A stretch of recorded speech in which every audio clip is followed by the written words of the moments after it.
Hi friends, Pandian stores real இனி வரப்போகிற எபிசோட்ஸ்க்கான promo தான் அந்த வீடியோவில் பார்க்க போகிறோம். அடுத்தடுத்த சுவாரஸ்யங்களை தெரிஞ்சுக்க வீடியோவை ஸ்கிப் பண்ணாமல் கடைசி வரைக்கும் பாருங்கள். பாண்டியன் கோமதி 2 பேருமே சரவணனும் மயிலும் சேர்ந்து வாழணும் அப்படின்னு நினைக்கலனாலும் அந்த குழந்தைக்காக நம்ம ஏதாவது ஒரு முடிவு எடுத்து தான் ஆகணும் அப்படிங்கிற ஒரு மனநிலைமையில் இருக்காங்க. அதை தெரிஞ்சுக்கிட்ட சரவணன் குழந்தைக்காக எங்கள் மயிலை நம்ம கூட சேர்த்து வச்சுடுவாங்களோ அப்படின்ட்டு தான் அவங்கக்கிட்ட முகம் கொடுத்து கூட இந்த விஷயத்தை பற்றி பேச மாட்டேங்கிறாங்க. அவங்க ஏதாவது ஓரலாக அட்வைஸ் பண்ணாங்க அப்படின்னா கூட கோவப்பட்டு அவங்கக்கிட்ட கத்திட்டு போயிடுறாரு. இவரோட நடவடிக்கையே சரியில்லை. சரவணன் இந்த மாதிரி இல்லையே அப்படின்னு பாண்டியனுக்கு ரொம்ப வருத்தமாக இருக்குது. ஆனாலும் அவர் குடிச்சிட்டு வந்திருக்காரு, போதையில் இருக்காரு. இந்த மாதிரி விஷயம்லாம் ஒரு ஆணாக இருக்கட்டும் பெண்ணாக இருக்கட்டும் இந்த போதைக்கு அடிமையாகிறது அப்படிங்கிறது ஒரு தப்பான வழியில் கொண்டு போய் விட்டுடும் அப்படிங்கிற பயம் பெற்றவங்களாம் அவங்க ரொம்ப யோசித்து வருத்தப்பட்டு இருக்காங்க. ஏற்கனவே அஞ்சலி கிட்ட வேறு வாக்கு கொடுத்துருந்தாரு, நம்ம 2 பேரோட கல்யாணம் நடக்கும் அப்படின்னு. ஆனால் அஞ்சலி டைரெக்டாகவே வந்து சரவணன் கிட்ட சொல்லிட்டாங்க, எனக்கு நீ வாக்கு கொடுத்துருந்த, ஆனால் அந்த வாக்கை நிறைவேற்றணும் அப்படிங்கிற கட்டாயம் கிடையாது. ஒருவேளை சூழ்நிலைக்கு தகுந்த மாதிரி உன்னோட முடிவை நீ மாற்றிக்கிற, இல்லை உங்கள் குடும்பத்தில் இருக்கிறவங்க சொல்கிறத நீ கேட்குற அப்படின்னா அதில் எனக்கு எந்த பிரச்சனையும் இல்லை சரவணா, நான் புரிஞ்சுப்பேன் அப்படின்னு ரொம்ப அழகாக சொல்லிட்டு போனாங்க. ஆனால் அந்த பொண்ணை போய் தப்பாக நினச்சிட்டு இருக்காங்க நம்ம கோமதி. அஞ்சலி ஒன்றும் இங்கே பிரச்சனையே கிடையாது, பிரச்சனையே சரவணன் தான் அப்படிங்கிறது. சரவணனுக்கு அஞ்சலியை பிடிச்சிருக்கு, மயிலை பிடிக்கல. குழந்தைக்காக அவங்க 2 பேரும் சேர்ந்து வாழ்ந்து தான் ஆகணும் அப்படின்னு இவங்க கட்டாயப்படுத்தவும் முடியாது. ஏன்னா நம்ம மயில் மேலே சரவணன் அளவுக்கு அதிகமான ஒரு நம்பிக்கையையும் பாசத்தையும் வச்சுருந்தாரு. அவரோட வாழ்க்கை இனி மயில் கூட தான் அப்படின்னு அவர் நினச்சி வாழ்ந்துட்டு இருந்தப்ப நம்ம மயில் இத்தனை பொய்களை சொல்லி அவரை முட்டாளாக்குனது. அதாவது 2 வருஷமாக சரவணன் கூடவே வாழ்ந்துட்டு இருந்தாலும் கூட அவர்கிட்ட இந்த உண்மையெல்லாம் மறைச்சு எப்படி பொய்யா நடிச்சிட்டு இருந்திருப்பா அப்படின்னு தான் அவருக்கு தோணும். அதாவது பர்டிகுலராக சொல்லணும் அப்படின்னா நம்மளை ஒருத்தவங்க ஏமாற்றிட்டாங்க அப்படின்னா அந்த இடத்துல இருந்து பார்க்குறவங்களுக்கு மட்டும்தான் புரியும் அந்த வலியும் வேதனையும் எப்படி இருக்குங்கிறது. மயில் பொய் சொல்லி ஏமாற்றிட்டாங்க, எல்லாரையுமே வந்து முட்டாளாக்கிட்டாங்க அப்படின்னு சொல்லி ஆரம்பத்தில் எல்லாரும் கோவப்பட்டாலும் போக போக அவங்கள மன்னிச்சு ஏற்றுக்கிற ஒரு மனநிலைமைக்கு எல்லாருமே வந்துட்டாங்க. பாவம் அப்படின்னு நினைக்க ஆரம்பிச்சிட்டாங்க. அதுவும் சரவணன் அந்த குழந்தைய அவங்க ப்ரெக்னெண்ட்டாக இருக்கிறேன்னு சொன்னப்போ மயில ஒரு வார்த்தை சொல்லிட்டாரு சரவணன். அந்த விஷயமே வந்து சரவணனை வேறு மாதிரி தப்பாக எல்லோரும் முன்னாடி ஃப்ரேம் பண்ணிடுச்சு. அந்த ஒரே ஒரு விஷயத்தினால மட்டும் சரவணனை கெட்டவன்னு சொல்லிட முடியாது. ஆனால் இவங்க எல்லாரும் மயில பாவம்னு நினைக்க ஆரம்பிச்சிட்டாங்க. ஆனால் பொதுவாக ஒரு பழமொழி சொல்லுவாங்க, காற்றுள்ள போதே தூற்றிக்கொள் அப்படின்னு சொல்லி அவங்களுக்கு எவ்வளவோ வாய்ப்புகள் கிடச்சிச்சு சரவணன் கிட்ட உண்மையை சொல்லி மன்னிப்பு கேட்குறதுக்கு. ஆனால் சரவணன் கிட்ட மேலும் மேலும் பொய் சொல்ல தான் ட்ரை பண்ணாங்களே தவிர மயிலுமே உண்மையை சொல்லி மன்னிப்பு கேட்டு அவங்க வாழ்க்கையை தக்க வச்சுக்கணும்னு நினைக்கல. கண்டிப்பாக இந்த உண்மை தெரிய வரும்போது இப்படி தான் நடக்கும்னு அவங்க ஏற்கனவே எதிர்பார்த்தவங்க அவங்களுக்கே இவ்வளோ வலிக்குது அப்படின்னா அப்போ சரவணனுக்கு எப்படி இருக்கும்? மயில் தான் நம்ம வாழ்க்கைன்னு நினச்சவருக்கு. அதனால தான் அவரால் அதை கடந்து வர முடியல. அஞ்சலியாச்சும் நம்ம லைஃப்பில் இருப்பா அப்படின்னு நினச்சாரு. அஞ்சலி இப்படி சொல்லிட்டு போயிட்டாங்கன்னு சொல்லி தான் அவர் பயங்கரமாக வந்து சரக்கு அடிச்சுட்டு வீட்டுக்கு வந்தார். ஆனால் வீட்டில் இருக்கிறவங்களுக்கு யாருக்கும் இது எதுவுமே புரியலை. அவர் குடிச்சிட்டு வந்திருக்கிறது மட்டும்தான் தப்பாக தெரியுது. கோவப்படுறாங்க, ஆத்திரப்படுறாங்க, எல்லா விதத்துலேயும் சரவணனை கெட்டவனாக நினைக்க ஆரம்பிச்சிட்டாங்க. பட் இந்த விஷயத்த சரவணன் கிட்ட யாருமே டைரெக்டாக பேச முடியாதுங்கிறதுனால தான் யோசிச்சுட்டு இருக்காங்க. இந்த பக்கம் பார்த்தீங்கன்னா முத்துவேலை பார்த்துட்டு வரணும்னு சொல்லி ராஜி போகிறேன்னு சொல்கிறாங்க. வேணாம், அங்கே போனால் உன் சித்தப்பங்காரன் சும்மா இருக்க மாட்டான், என் அண்ணன் தான், இருந்தாலும் அவன் சரியில்லை அப்படின்னு சொல்கிறாங்க. இல்லை, எனக்கு என்னமோ குமார் பண்ணின விஷயத்தினால அவருமே ரொம்ப குற்ற உணர்ச்சியில் தான் இருப்பார், எனக்கு தெரிஞ்சு அவர் எதுவும் பேச மாட்டார் அப்படிங்கிற மாதிரி ராஜி சொல்ல, ஆமாம் நானுமே மாமா கிட்ட பேசணும் பார்க்கணும், நானும் உங்கள் கூட வரேன் அப்படின்னு ராஜி கிட்ட சொல்கிறாங்க. சரி நானும் அரசியும் போயிட்டு வந்துடுறோன்னு. அந்த எருமை இருக்கிற வீட்டுக்கு என் பிள்ளைய நான் அனுப்ப மாட்டேன் அப்படின்றாங்க. அப்போ நான் போகலாமா அப்படின்னு. அடியே, உனக்கு நடந்ததும் அவளுக்கு நடந்ததும் ஒன்றா? உனக்கு தெரிஞ்சிருந்தோம் பார்த்தியா எப்படி கேட்குறேன்னு அப்படின்னு. நான் தான் அத்தை கூட்டிகிட்டு போகிறேன் அப்படின்றாங்க. வேணாண்டி, உனக்கு வேணும்னா நான் கூட வந்துடுறேன் அப்படின்னு சொல்கிறாங்க.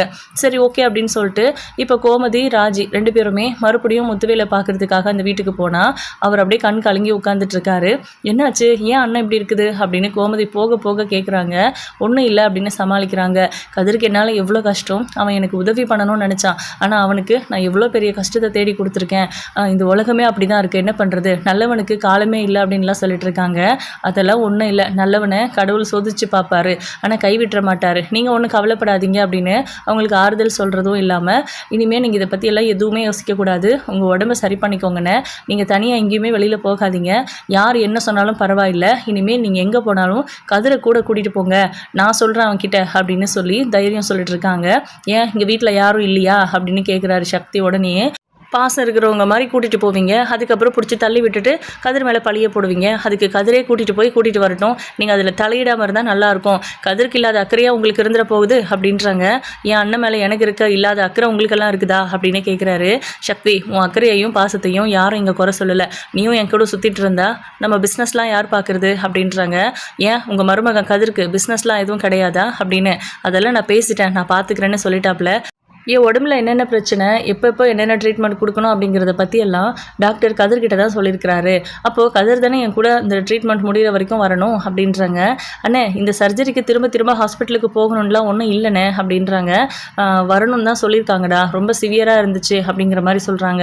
சரி, ஓகே, அப்படியே இருந்தால் கூட நான் வரேன்னே கூட அப்படின்றாங்க. நானும் கதிரும் போகிறதுல உனக்கு என்ன பிரச்சனை? இது வரைக்கும் கதிரால் எனக்கு ஏதாவது இது நடந்திருக்கு, தப்பாக நடந்திருக்குன்னு சொல்லு, நான் அவன் கூட போகிறதில்ல. நான் சொல்கிறேன் சக்தி, நான் அவள் சொல்கிறத நீ கேட்டினாவே எந்த பிரச்சனையும் இல்லை. குமார் உன்னால தான் அந்த மாதிரி ஆயிருக்கான்னு நானே சொல்கிறேன் அப்படின்றாங்க. சக்திக்கு ஒரு மாதிரி இருக்குது, எங்கே நம்ம விட்டுட்டு அண்ணன் அந்த பக்கம் சாஞ்சிருமோ அப்படின்னு. இருந்தாலும் கூட அவர் சரியாகணுங்கிறது தான் முக்கியங்கிறதுனால சரிண்ணே, இனிமேல் நான் எதுவும் பேசலை, நீங்கள் எப்போ சரியாகி வரீங்களோ அது வரைக்கும் பிஸ்னஸை நான் பார்த்துக்கிறேன் அப்படின்றாங்க. சரி, ஓகே அப்படின்னு சொல்கிறாங்க. அப்புறம் நம்ம கோமதியும் ராஜியும் அங்கேருந்து சரி நாங்கள் கிளம்புறோன்ட்டு கிளம்புறாங்க. அப்போது முத்துவேல் இருந்துட்டு ராஜிமா அப்படின்னு கூப்பிடுறாங்க. சொல்லுங்கப்பா அப்படின்னு சொல்லிட்டு, வர வெள்ளிக்கிழமை நானும் கதிரும் சென்னைக்கு போக வேண்டியது இருக்குது. அப்புறம் எதுக்கு என்னன்னெலாம் நோண்டி அவனை கேட்டுட்ருக்காத, அவன் ஏற்கனவே ரொம்ப உடஞ்சி போயிருக்கான் அப்படின்னு சொல்கிறாங்க. பார்த்தீங்களா மருமகனுக்கு எவ்வளோ சப்போர்ட் பண்ணுறாருன்னு அப்படின்னு ராஜி செல்லமாக கோச்சிக்கிறாங்க. இல்லைடா அப்படி இல்லை அப்படின்னு. சரி புரியுதுப்பா, இவ்வளோ நேரம் நீங்கள் சொன்னது எனக்கும் தாங்கிறது எனக்கு புரியுது, தாராளமாக போயிட்டு வாங்கப்பா, எனக்கு எந்த பிரச்சனையும் இல்லை, நான் வீட்டில் தானே இருக்கேன் அப்படின்றாங்க. சரிம்மா, அவன்கிட்ட சண்டை போடாத, அவன் தங்கமான பையன் அப்படின்னு சொல்கிறாங்க. பார்த்தீங்களா, ஆரம்பத்தில் இவன்லாம் ஒரு ஆளுன்னு இவளை போய் நம்ம பொண்ணு கல்யாணம் பண்ணிக்கிட்டான்னு நினச்சிங்க கதிரை. இப்போ கதிர் நல்ல பையன், அவனுக்கிட்ட சண்டை போடாத அப்படிங்கிற அளவுக்கு அந்த அளவுக்கு உங்கள் மனசில் இடம் பிடிச்சிட்டானே என் மகன் அப்படின்னு சொல்லி கோமதி அவ்வளோ சந்தோஷப்பட்டுட்டு இருக்காங்க. இப்போ அவங்க 2 பேரும் வீட்டுக்கு போகும்போது சரவணன் பகல்லையே குடிச்சிட்டு வராரு. என்னடா கோலம் இது அப்படின்னு கோவப்படுறாங்க. யாராவது பார்த்துடக்கூடாது அப்படிங்கிறதுக்காக வேகமாக பிடிச்சி உள்ளே இழுத்துட்டு போகிறாங்க. எதுக்கத்த இப்போ அவர் வேகமாக பிடிச்சி இழுத்துட்டு வரீங்க உள்ள அப்படின்னு ராஜி கேட்குறாங்க. அவன் வந்திருக்கிற நிலைமையை பார்த்தியா, அக்கம் பக்கம் இருக்கிறவங்க பார்த்தா என்ன ஆகுறது அப்படின்னு. இங்கே இருக்கிறவங்க பார்த்துருவாங்கன்னு யோசிக்கிறீங்க, ஒயின் ஷாப்பில் அவர் குடிச்சிட்டு இருக்கும்போது கூட யாரும் பார்த்துருக்க மாட்டாங்களா அப்படின்னு. நான் ஒன்றும் ஒயின் ஷாப்பில் உட்காந்து குடிக்கலப்பா, மரத்தடியில் வாங்கிட்டு போய் வச்சு தான் குடித்தேன் அப்படின்னு சொல்கிறாங்க. இதில் பெருமை வேறு அப்படின்னு சொல்லி முகத்திலேயே இடிக்கிறாங்க. ப்ளீஸ்மா, எனக்கு மனசு சரியில்லை, என்ன பண்ணுறதுன்னு தெரியல அப்படின்றாங்க. கடையில் வியாபாரத்தை விட்டுட்டு டெலிவரி போன இடத்துல இப்படி குடிச்சிட்டு வந்திருக்கியே, அதுவும் பகலில், திரும்பவும் கடைக்கு போனால் உங்கள் அப்பா முகத்தில் எப்படிடா முழிப்ப அப்படின்னு கேட்குறாங்க. அதனால தான்மா கடைக்கு போக முடியாதுன்னு சொல்லி வீட்டில் ரெஸ்ட் எடுக்கலான்னு வந்துட்டேன் அப்படின்றாங்க. என்னடா ஓடி ஆடி வேலை செய்ய வேண்டிய வயசில் ரெஸ்ட் எடுக்கலான்னு வீட்டுக்கு வந்துட்டேன்னு சொல்கிறியே, உங்கள் அப்பாவுக்கு வேலை செய்கிற வயசாடா, அவர் ஒருத்தராக என்னடா பண்ணுவார் அந்த கடையில் அப்படின்னு சொல்லி கேட்டு திட்டுறாங்க. இல்லைம்மா, இன்றைக்கி ஒரு நாள் மட்டும்தான், என்னை மன்னிச்சிடுங்க, எனக்கு மனசு சரியில்லை அப்படிங்கிற மாதிரி உள்ளே போய் கதை அடிச்சுக்கிறாரு. ஏன் மாமா இப்படி ஆயிட்டாரு அப்படின்னு கேட்குறாங்க. மயில் மட்டும் பொய் சொல்லி இந்த கல்யாணத்தை பண்ணிக்கிட்டு வீட்டுக்கு வந்து நம்ம எல்லாரையும் முட்டாளாக்குனது நடக்காமல் இருந்திருந்தா அவள் இந்த வீட்டில் தான் மருமகளாக இருந்திருப்பான், என் பிள்ளையும் நல்லா இருந்திருப்பான். ஏதோ என்னென்னமோ நடந்ததுனால என் பிள்ளை இப்படி ஆயிட்டான். நான் இப்போது உங்கள் மாமா கிட்டே என்ன சொல்லி சமாளிக்க போகிறேன், இல்லை இவனை எப்படி மாற்ற போகிறேன்னு எனக்கு தெரியல அப்படின்னு ரொம்ப வருத்தப்பட்டுட்டு இருக்காங்க. டைமை பார்த்தா 10 மணி ஆயிடுச்சு. சரி நான் மயில் ஹாஸ்பிட்டலுக்கு போகிறா, அவளை பார்த்து பேசிட்டு வரேன். ஹாஸ்பிட்டலுக்கு பணம் இருக்கா இல்லையான்னு தெரியல. நம்ம வீட்டு வாரிசு என்ன இருந்தாலும் அவளை அனாதையை விட முடியாது. சரவணை அவளை ஏற்றுக்கிட்டு வாழலை அப்படின்னாலும் என்னை பொறுத்த வரைக்கும் அவள் இந்த வீட்டு மருமக தான். ஏதோ கோவத்தில் சண்டை போடுறோம், நம்ம பிள்ளையே இல்லைன்னு சொல்கிறோம், அதுக்காக பிள்ளையே இல்லைன்னு கடைசி வரைக்கும் இருந்துட முடியுமா? அதே மாதிரி தான் மயிலும் எனக்கு இந்த வீட்டு பிள்ளையே இல்லை, நீங்கள் இருக்கவே கூடாதுன்னு வெளியே துரத்தணும் தான். ஆனால் மறுபடியும் அவள் இந்த வீட்டுக்கு வரக்கூடாதுன்னு நான் நினைக்கவே இல்லை, ஏதோ கோவத்தில் பேசினது தான் எல்லாமே அப்படின்னு. புரியுதத்த அப்படின்றாங்க ராஜி. நான் போயிட்டு வந்துடுறேன், யாருக்கும் சொல்ல வேண்டாம் அப்படின்னு சொல்கிறாங்க. சரிங்க அத்தை அப்படின்ட்டு. இப்போ பார்த்தீங்கன்னா கோமதி வீட்டு வேலை எல்லாத்தையும் முடிச்சு வச்சுட்டாங்க. காலையிலேயே இங்கே போகிறதுக்காக வீணா கிட்ட கூட இன்ஃபார்ம் பண்ணுறதில்ல. கோமதி வந்து நேராக அந்த ஹாஸ்பிட்டலுக்கு போகிறாங்க. அங்கே மயில் மட்டும் தனியாக உட்காந்துட்டு இருக்காங்க. எல்லாரு கூடயும் ஆளுங்க வந்திருக்காங்க. மயில் தனியாக உட்காந்துட்டு இருக்கிறத பார்த்துட்டு கோமதிக்கு ரொம்ப கஷ்டமாக போயிடுது. தங்க மயில் உங்கள் கூட யார் வந்திருக்காங்க அப்படின்னு கேட்டப்போ அவங்க ஒரு மாதிரி தடுமாறுறாங்க. அதுக்குள்ளே கோமதி இருந்துட்டு நான் வந்திருக்கேன், அவளோட மாமியார்னா அப்படின்னு சொல்கிறாங்க. அதுக்கப்புறம் 2 பேரும் போய் டாக்டரை பார்க்குறாங்க. உங்களுக்கு எதுக்கு அத்தை சிரமம் அப்படின்னு மயில் கேட்டப்போ இதில் சிரமம் என்ன இருக்குது வா அப்படின்னு உள்ளே கூப்பிட்டு போனாங்க. அங்கே டாக்டர் கிட்ட டீட்டெயிலாக எல்லாத்தையும் கேட்குறாங்க. குழந்தை எப்படி இருக்குது, ஆரோக்கியமாக இருக்கா, அவள் எப்படி இருக்கா அப்படிங்கிற மாதிரிலாம் ரொம்ப நல்லா இருக்காங்க. ஒரு மருமகளை இந்த மாதிரி கண்ணு கருத்துமாக பார்த்துக்கிற மாமியாரெல்லாம் நான் இப்போ தான் பார்க்குறேன், ரொம்ப ரேர் அப்படிங்கிற மாதிரி டாக்டர் ரொம்ப பெருமையாக பேசிக்கிறாங்க. எங்கள் அத்தை எனக்கு அம்மா மாதிரி, எங்கள் அம்மா கூட வர்றதுக்கு நான் தனியாகவே வரலான்னு நினச்சேன், அப்போ தான் எனக்காக அத்தை வந்தாங்க அப்படின்னு மயில் சொல்கிறாங்க. ரொம்ப சந்தோஷப்படுறாங்க கோமதியுமே. அதுக்கப்புறம் மயிலை செக் பண்ணிவிட்டு நல்லா ஹெல்த்தியாக இருக்காங்க, குழந்தெல்லாம் நல்லா இருக்குது அப்படின்னு டோட்டலாக எல்லாத்தையும் சொல்லிவிட்டு அவங்க வந்து நெக்ஸ்ட்டு செக்கப் டேட்டை கொடுத்து அனுப்பிடுறாங்க. மெடிசன்லாம் வாங்கிக்கிட்டு இவங்க வெளியே வரும்போது, நீ கவலைப்படாத, குழந்தைய தனியாக நம்ம பெற்று எப்படி வளர்க்க போகிறோம் அப்படின்லாம் யோசிக்காத, உனக்கும் அந்த குழந்தைக்கும் நாங்கள் இருக்கோம், என்ன இருந்தாலும் அந்த குழந்தை எங்கள் வீட்டு வாரிசாச்சே அப்படின்றாங்க. திரும்ப திரும்ப அப்படி சொல்லாதீங்க அத்தை, உங்கள் பிள்ளை அந்த குழந்தைய பற்றி என்ன சொன்னாருன்னு தெரியும்ல அப்படின்றாங்க. அவன் சொன்னான் அப்படிங்கிறதுக்காக எங்களுக்கெல்லாம் தண்டனை கொடுக்க போறியா மயில் அப்படின்னு கேட்டு கண் கலங்குறாங்க கோமதி. ஐயோ அத்தை அப்படியெல்லாம் இல்லை அப்படின்ட்டு மயிலும் அழுகுறாங்க. இங்கே பாருமா, உனக்குன்னு இல்லை, உன்னோட குழந்தைக்கும் நான் இருக்கேன், அந்த வீட்டு குழந்தை தான் அந்த குழந்தை, அதே மாதிரி நீயும் அந்த வீட்டு பொண்ணு தான், சரவணனும் நீயும் சேர்ந்து வாழ்கிறது வாழாதது நீங்கள் 2 பேரும் எடுக்க வேண்டிய முடிவு, அதில் நாங்கள் தலையிடவும் மாட்டோம். ஏன்னா அவனுக்கும் உனக்கும் இந்த கமிட்மெண்ட்டு, உங்களுக்குள்ளே என்ன ஒப்பந்தம் இருந்துச்சு, நீ எப்படி அவன் கூட வாழ்ந்த, அவன் எப்படி உன் கூட இருந்தான், உங்களுக்கு 2 பேருக்கும் ஒத்து போகுமா, மறுபடியும் சேர்ந்து வாழணுமா வேண்டாவான்னு எல்லாமே நீங்களே பேசி ஒரு முடிவுக்கு வாங்க. ஆனால் அதை பற்றி பேசும்போதும் அதை பற்றி முடிவு எடுக்கும் போதும் இந்த குழந்தையையும் யோசிச்சு அதுக்கப்புறமா முடிவெடுங்க. பேச வேண்டிய விஷயத்தில் இந்த குழந்தைய பற்றியும் பேசணும், அது மட்டும் ஞாபகம் இருக்கட்டும் அப்படின்றாங்க. இதுக்கு மேலே பேசுகிறதுக்கு என்ன இருக்கத்த, அதான் 1 மாதம் கழித்து கோர்ட்டுக்கு வாங்க, விவாகரத்து கொடுக்குறேன்னு சொல்லியிருக்காங்கல்ல, யோசிக்க சொல்லியிருக்காங்க, எனக்கு யோசிக்கிறதுக்கு எதுவும் இல்லை அப்படின்றாங்க. ஆனால் சரவணன் கண்டிப்பாக யோசிப்பா மயில் அப்படின்றாங்க. யோசிக்கட்டும் அத்தை, நல்லா யோசிக்கட்டும், ஆனால் அவர் மேலே எதுவும் தப்பு இல்லைல்ல, தப்புன்னு அவர் எதை சொல்ல முடியும், இந்த குழந்தை விஷயத்தில் அவர் பேசிட்டாருங்கிறதுக்காக மட்டும்தான் எனக்கு வருத்தமாக இருக்குது. ஆனால் அங்கே கூட நான் வருத்தப்படலாமா வேணாவான்னு தெரியல அத்தை, ஏன்னா நான் தானே அவர்கிட்ட இந்த மாதிரி ஒரு நம்பிக்கையை இழந்துட்டேன் அப்படிங்கிற மாதிரிலாம் சொல்லி மயில் வருத்தப்படுறாங்க. சரிம்மா நான் போயிட்டு வரேன், டைம் ஆச்சு, நான் யாருக்கும் சொல்லாமல் வந்திருக்கேன், நீ ஒன்றும் கவலைப்படாத, உனக்காக நான் இருக்கேன், அந்த குடும்பம் இருக்குது, சரவணனை பற்றி நீ யோசிக்கலனாலும் எங்கள் எல்லாரையும் நீ யோசிச்சு தான் ஆகணும் அப்படிங்கிற மாதிரி சொல்லிட்டு போகிறாங்க. நம்ம கோமதிக்காக வாச்சும் அவங்க கூட இருக்கணும், அந்த வீட்டில் இருக்கணும் அப்படின்னு மயிலுக்கு ஆசையாக இருக்குது. ஆனால் என்ன பண்ணுறது, அந்த வீட்டில் இருக்கிறதுக்கான ஒரு பிடிப்பே இல்லாத நம்ம எப்படி அங்கே போய் இருக்க முடியுங்கிற மாதிரி தோணுது. பட் மயில தப்பை உணர்ந்துட்டாங்க அப்படிங்கிறதுல எந்த மாற்றமும் இல்லை. ஆனாலும் சரவணனால் ஏற்றுக்க முடியாதுங்கிறது, அஞ்சலி வேற அப்படி பேசிட்டு போயிட்டாங்கன்னு அவர் ரொம்ப ரொம்ப மன உளைச்சலில் இருக்காரு. இன்னொரு பக்கம் பார்த்தீங்கன்னா கோமதி வீட்டுக்குள்ளே நுழையிறாங்க. அப்போ பாண்டியனும் கரெக்டாக வண்டியை நிறுத்துறாரு. கோமதி எங்கே போயிட்டு வர அப்படின்னு கேட்குறாங்க. உள்ளே வாங்க சொல்கிறேன் அப்படின்னு சொல்லிட்டு, மயில் இன்னைக்கு ஹாஸ்பிட்டல் செக்கப் போயிருந்தா, அதான் போயிட்டு வரலான்னு போயிட்டு வந்தேங்க அப்படின்றாங்க. பாண்டியன் ஃபஸ்ட்டு ஒரு மாதிரி அமைதியாக இருக்காரு. எங்கே கோச்சிக்கிட்டிங்களா நான் உங்ககிட்ட சொல்லாமல் போனதுக்கு அப்படின்றாங்க. இல்லை சொல்லாமல் போனது பிரச்சனை இல்லை, ஆனால் எனக்கு என்னமோ அந்த பிள்ளையை தனியாக விட்டுட்டோமோன்னு ரொம்ப கஷ்டமாக இருக்குது கோமதி அப்படின்றாங்க. அந்த பாவம் எங்கே நம்ம பிள்ளைங்க மேலே வந்து விழுந்துருமோன்னு பயமாக இருக்குது அப்படின்றாரு. அதெல்லாம் ஒன்றும் இல்லைங்க, நான் போய் பார்த்து பேசிட்டு வந்தேன், அவளை தைரியமாக இருக்க சொல்லியிருக்கேன், சரவணனும் அவளும் பேசி எடுக்க வேண்டிய முடிவில் நாங்கள் தலையிட மாட்டோம், ஆனால் உனக்காகவும் அந்த குழந்தைக்காகவும் நாங்கள் இருக்கோம் அப்படின்னு சொல்லிட்டு வந்திருக்கேங்க அப்படின்னு சொல்கிறாங்க. நல்ல வேலை கோமதி, சரவணனை எப்படியாவது உன் கூட வாழ வைக்கிறேன்னு சொல்லாமல் வந்துட்டேன், அது வரைக்கும் எனக்கு சந்தோஷம்தான் அப்படின்றாரு. அது எப்படிங்க நான் அப்படி சொல்லுவேன், அவன் நம்மக்கிட்டேயே சரியாக பேச மாட்டேங்கிறான், மயில் கூட சேர்ந்து வாழுன்னு சொன்னால் அவன் வாழ்ந்துருவானா, இல்லை பிடிக்காத ஒரு வாழ்க்கையை திரும்பவும் அவன் மேலே நம்மளால் திணிக்க முடியுமா, அந்த குழந்தைய மனசில் வச்சுக்கிட்டு 2 பேரும் பேசி முடிவெடுங்கன்னு சொல்லிட்டு வந்துட்டேங்க அப்படின்னு சொல்கிறாங்க. சரி கோமதி, ஆமாம் சரவணன் எங்க அப்படின்னு கேட்குறாங்க. உள்ளே தான் இருக்காரு அப்படின்னு சொல்கிறதுக்கு கோமதிக்கு பயமாக இருக்குது. ஆனாலும் வேறு வழி இல்லை, எதுக்கு போய் சொல்லிக்கிட்டு அப்படின்னு, அவன் லைட்டாக போதையில் இருக்காங்க அப்படின்றாங்க. பகல்லையே வா அப்படின்னு கத்துறாரு. எதுக்குங்க சத்தம் போடுறீங்க, விடுங்க பார்த்துக்கலாம், அவன் ஏதோ மனசு சரியில்லை சொன்னான், என்ன நினைச்சான் என்ன பேசினான்னு தெரியல, அந்த பொண்ணு கூட பேச வேண்டாம்னு நம்ம சொன்னோம்ல, அந்த விஷயத்தை பற்றி அவன் ஏதாவது அந்த பிள்ளைகிட்ட பேசியிருப்பானோ என்னமோ, 2 பேரும் பேசிக்கிறது இல்லை போல, நானுமே அதுக்கப்புறம் பார்க்கல அவங்க 2 பேரும் பேசிக்கிறத, அடிக்கடி இந்த கோயிலுக்கு போயிட்டு தான் இருக்கேன் அப்படின்றாங்க. சரி அதுக்காக அப்படின்னு, என்னமோ தெரியலைங்க மனசு சரியில்லைன்னு சொல்கிறான், அவனா சரியாகிறான்னு பார்ப்போம், இல்லாட்டினா வேற ஏதாவது பண்ணலாம், இன்னைக்கு எதுவும் பேசாதீங்க அப்படின்றாங்க. நான் கடையில் எப்படி இன்னைக்கு ஒரு ஆளாக சமாளிக்க போகிறேன்னு தெரியல அப்படின்னு, நான் வேணா வரட்டுமாங்க அப்படின்றாங்க. சரி வா போவோம் அப்படின்னு கூப்பிட்டு போகிறாங்க. நீங்களா என்ன கூப்பிடுறீங்க வான்னு அப்படின்றாங்க. வேற என்ன பண்ணுறது, அரசு வீட்டில் இருக்கா, அவள் பார்த்துப்பா நீ வா அப்படின்னு சொல்லிட்டு இவங்க 2 பேரும் வெளியே போகும்போது நம்ம ராஜி உள்ளே வராங்க. என்னம்மா கோச்சிங் கிளாஸ் முடிஞ்சதா அப்படின்னு, ஆத்த முடிஞ்சது அப்படின்றாங்க. நீங்கள் எங்கே கிளம்பிட்டீங்க அப்படின்னா, கடையில் ஆள் இல்லை, அதான் உனக்கு தான் தெரியுமே சரவணன் வீட்டில் இருக்கான், நீ பார்த்துக்க, அரிசி தனியாக இருக்கா, நான் போயிட்டு வந்துடுறேன், கடையில் கொஞ்சம் நேரம் இருந்துட்டு அப்படின்னு சொல்லிட்டு அவங்க 2 பேரும் கிளம்பி கடைக்கு போனால், அங்கே பார்த்தீங்கன்னா நம்ம பழனி வந்து கடையை பார்த்துக்கிட்டு இருக்காரு. டே பழனி நீ எப்படா வந்த அப்படின்ட்டு, நான் தான் கூட்டிகிட்டு வந்து அவனை கடையில் விட்டுட்டு வந்தேன் அப்படின்னு சொல்கிறாங்க. உங்கள் கடையை யாரா பாப்பா அப்படின்னு கோமதி கேட்குறாங்க.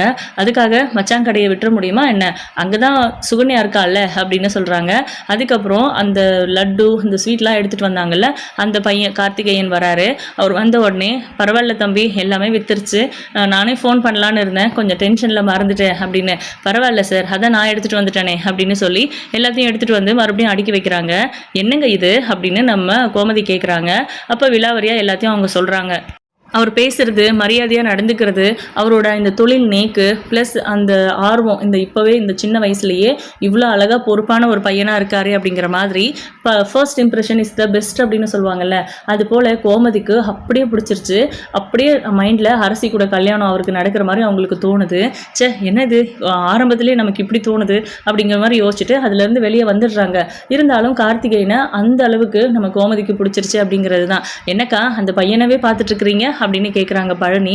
ஒன்றும் இல்லைடா, இந்த மாதிரி ஒரு பையன் நம்ம அரசிக்கு கிடைச்சா நல்லா இருக்கும்னு யோசித்தேன் அப்படின்றாங்க. நல்ல பையனாக இருந்தால் விசாரித்து கல்யாணம் பண்ணி முடிச்சிட வேண்டியது தானே அப்படின்றாங்க. டேய் சும்மாருடா, பார்த்தா நல்லா வளர்த்தியாக இருக்காரு, என்ன வயசுன்னு தெரியல, ஒரு வேளை கல்யாணம் ஆனவராக கூட இருக்கலாம் அப்படிங்கிற மாதிரிலாம் சொல்லிட்டு இருக்காங்க.